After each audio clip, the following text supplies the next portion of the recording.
Good evening. This is Akashvani. I'm Anuja Kumar with the news at 9.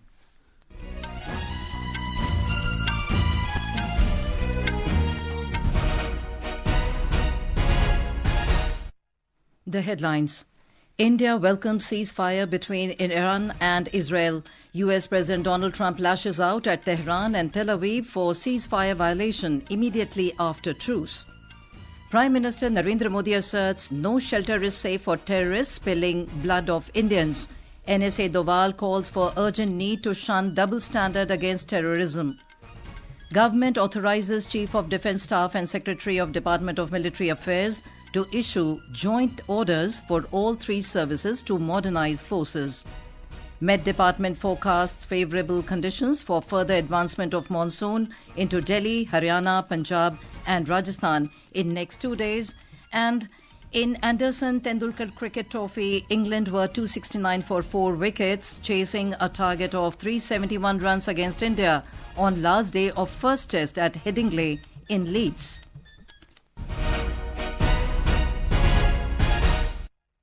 And now the news in detail. India has welcomed the reports of a ceasefire between Iran and Israel and the role played by the US and Qatar. In a statement, the Ministry of External Affairs has reiterated that there is no alternative to dialogue and diplomacy to address and resolve the multiple conflicts in the region. The ministry said India stands ready to play its part in these efforts and hopes that all concerned parties will work together, sustain peace and stability. It added that New Delhi remains deeply concerned about the prospects for overall and sustained regional security and stability. US President Donald Trump has lashed out at Israel and Iran, accusing both sides of violating the ceasefire. Mr. Trump said he had told Israeli Prime Minister Benjamin Netanyahu to call back Israeli planes that were headed towards Iran. US President warned Israel not to drop bombs on Iran. As soon as we made the deal, they came out and they dropped a load of bombs, the likes of which I've never seen before. The biggest load that we've seen. I'm not happy with Israel. When I say, okay, now you have 12 hours, you don't go out in the first hour and just drop everything you have on them. So I'm not happy with them. I'm not happy with Iran either. Meanwhile, the Israeli Prime Minister's office said in a statement that it has halted further strikes on Iran following a call between Mr. Netanyahu and President Trump. On the other hand, Iran's President Masoud Pezeshkian has said that his country will respect the truce as long as Israel does. The ceasefire between Israel and Iran unravelled within hours of its announcement as both sides launched fresh attacks and accused each other of violations. Israeli officials confirmed a strike on a radar installation near Tehran in response to 3 missiles reportedly fired by Iran after the truce had taken effect. Tehran denied launching any new missiles. The General Staff of Iran's armed forces rejected the Israeli claim that it had launched missiles at Israel in recent hours. The Islamic Revolutionary Guard Corps also said that Iran's last wave of missiles against Israel was carried out minutes before the ceasefire was implemented in response to deadly Israeli strikes. Meanwhile, the regional air traffic is gradually resuming. Air India announced the restart of its services to West Asia starting today. A total of 286 evacuees, including 3 Sri Lankans and 2 Nepalese citizens, arrived at Delhi Airport from Iran this afternoon under Operation Sindhu. Union Minister of State for External Affairs Pavitra Margarita said the government is committed to provide all kinds of help and assistance to the evacuees. He said this is the 11th batch coming from Iran, and so far 2,580 evacuees have arrived in India. He also informed that 594 Indians, along with 6 nationals of neighbouring countries, have been brought by 3 flights from Israel. Prime Minister Narendra Modi today affirmed that India has made it evident that no shelter is safe for terrorists who spilled the blood of Indians, referring to Operation Sindoor. He added that the world has recently witnessed the strength of India as the operation clearly demonstrated New Delhi's firm and uncompromising policy against terrorism on the global stage. Mr. Modi stated this during the centenary celebration of the historic conversation between 2 of India's greatest spiritual and moral leaders, Sri Narayan Guru and Mahatma Gandhi, held in New Delhi. The Prime Minister also said the country is becoming self-reliant in the defence sector, and this shift was clearly evident during Operation Sindoor, where Indian forces compelled the enemy to surrender within 22 minutes using domestically manufactured weapons. हमारी सेनाओं ने भारत में बने हथियारों से दुश्मन को 22 minute में घुटने टेकने के लिए मजबूर कर दिया। मुझे विश्वास है आने वाले समय में मेड इन इंडिया हथियारों का डंका पूरी दुनिया में बजेगा। In a related development, National Security Advisor Ajit Doval today called for an urgent need to shun double standards in the fight against terrorism and to take decisive actions against UN-proscribed terrorists and entities.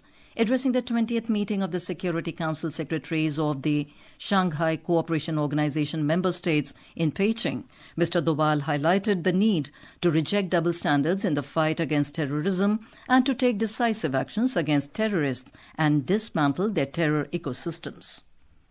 Defence Minister Rajnath Singh has authorised the Chief of Defence Staff (CDS) and Secretary of Department of Military Affairs to issue joint instructions and orders for all three services.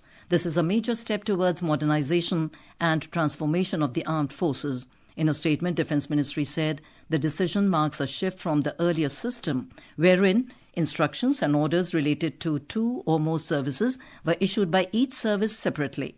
The joint order emphasises the need to streamline procedures, eliminate redundancies, and enhance cross-service cooperation.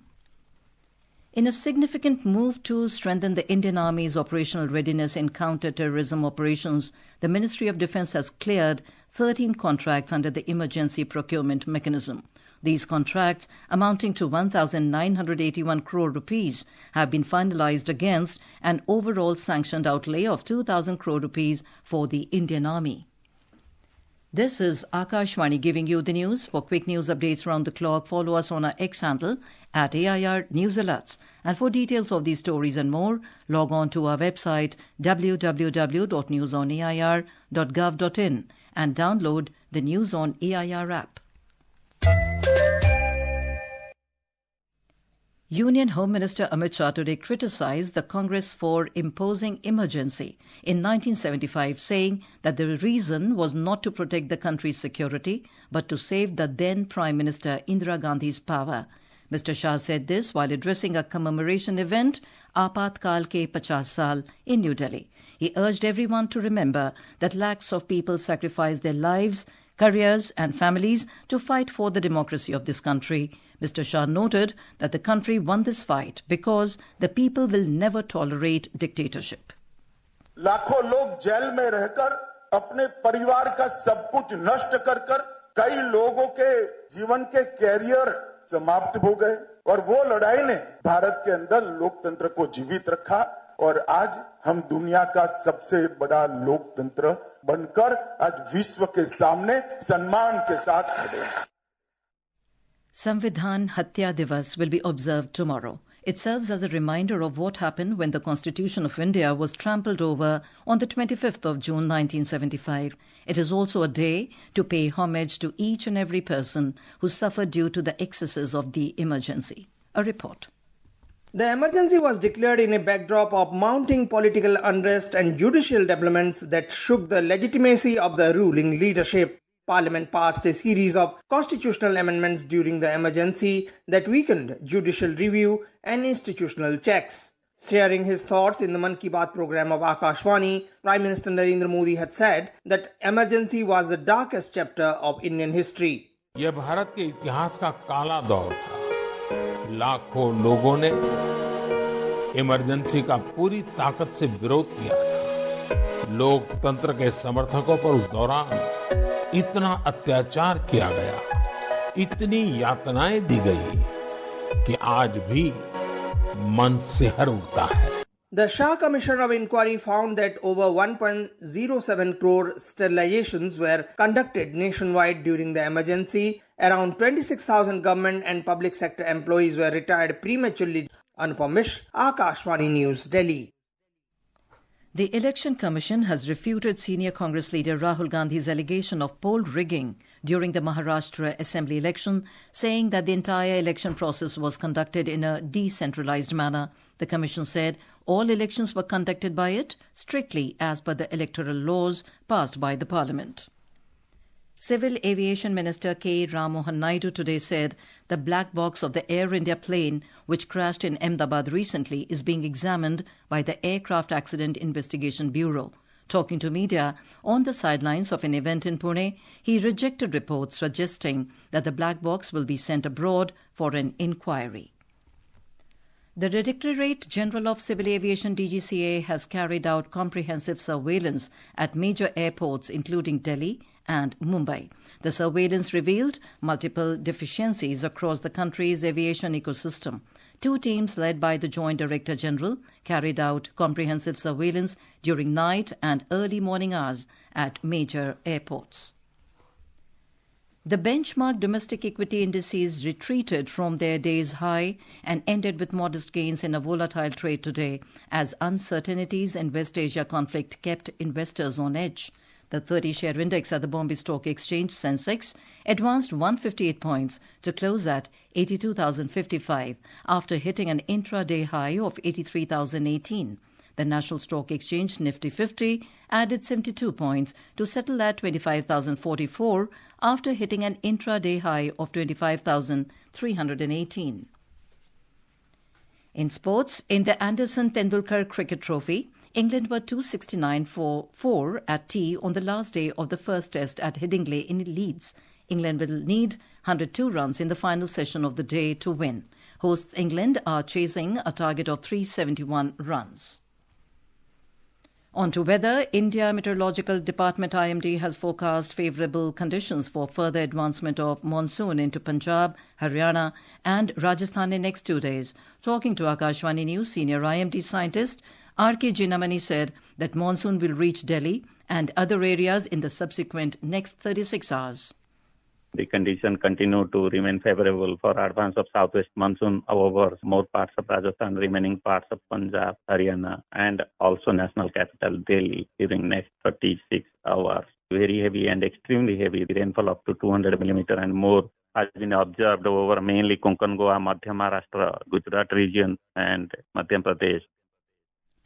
The Met Department has also forecast extremely heavy rainfall at isolated places over Gujarat, Konkan, Madhya Maharashtra, Madhya Pradesh for next 24 hours. It predicted that heavy rainfall is very likely at isolated places over Arunachal Pradesh, Assam, Meghalaya, coastal Karnataka, East Rajasthan, interior Karnataka, Madhya Pradesh, Nagaland, Manipur, Mizoram and Tripura, Saurashtra and Kutch, Sub-Himalayan West Bengal and Uttarakhand.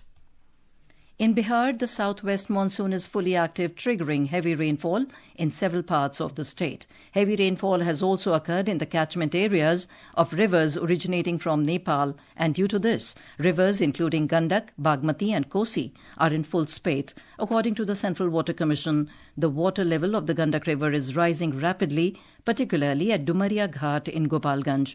The Water Resources Department has urged people to remain vigilant in view of the rising trend in water level. Similarly, the water levels of the Bagmati and its tributaries are increasing in Sitamarhi, Shiwhar and Muzaffarpur. The water level of Kosi has also surged, reaching close to the danger mark in Supaul district. And now, before we end the bulletin, the headlines once again. India welcomes ceasefire between Iran and Israel. US President Donald Trump lashes out at Tehran and Tel Aviv for ceasefire violation immediately after truce. Prime Minister Narendra Modi asserts no shelter is safe for terrorists spilling blood of Indians. NSA Doval calls for urgent need to shun double standard against terrorism. Government authorises Chief of Defence Staff and Secretary of Department of Military Affairs to issue joint orders for all three services to modernise forces. Met Department forecasts favourable conditions for further advancement of monsoon into Delhi, Haryana, Punjab and Rajasthan in next 2 days. In Anderson-Tendulkar Cricket Trophy, England were 269 for 4 wickets, chasing a target of 371 runs against India on last day of first test at Headingley in Leeds. For details of these stories and more, log on to our website www.newsonair.gov.in and News on AIR app. That is all in the news at 9. Good night.